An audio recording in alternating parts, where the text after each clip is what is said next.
Welcome to UMich 101 Week 7, having a public health informed semester.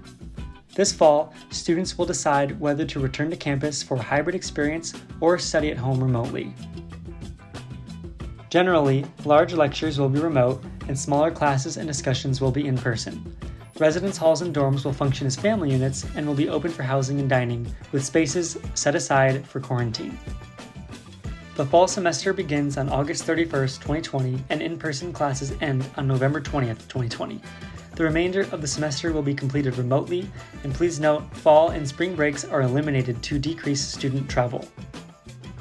When we return to campus, success really depends on everyone respecting the guidelines put in place by our experts. Monitor your symptoms and stay home if you feel sick. More updates and details regarding housing and athletics will come soon.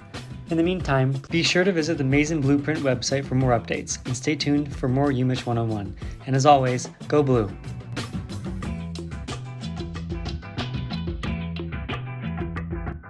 Hey UMich students, it's me again, Grant, and I'll be walking you through Week 7 of UMich 101, returning to campus this fall. Alright, so first things first, what do remote classes actually look like? So I just finished off my last ever semester as a Wolverine with online and remote classes, and it's really not that bad. It'll depend a lot on your professor and your class, but you'll probably be using BlueJeans or Zoom.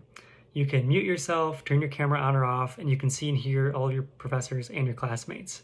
Professors can also share lecture slides and notes just like they would in person. It's different, it took some time to get used to, and it's hard to eliminate the distractions, but once you get the hang of it, you'll be ready to roll. Okay, so next up is housing. I was an RA for 2.5 years at Michigan, so I'm sure there are going to be a ton of questions about moving in and what it looks like this fall in the dorms.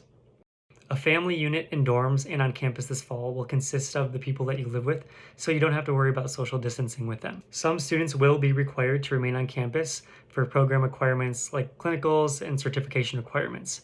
Students who cannot return home due to travel restrictions or other conditions really should contact housing as soon as possible to discuss further arrangements. There will be a limited amount of single dorm rooms designated for students with pre-existing health conditions. In order to learn more about that, again, please contact housing. Okay, so last up, we had a lot of questions about when and how students can decide if they want to take classes completely remote or switch back and forth between remote and in person. First of all, not all courses will be offered in every format, and it's important to note that these decisions about which courses will be available in online formats is going to be made by specific schools and colleges based on content delivery needs, public health informed guidelines, and the size of classrooms. New information and details regarding the timeline of these decisions will come, so please keep your eyes out for that and join us again next week for another edition of UMich 101.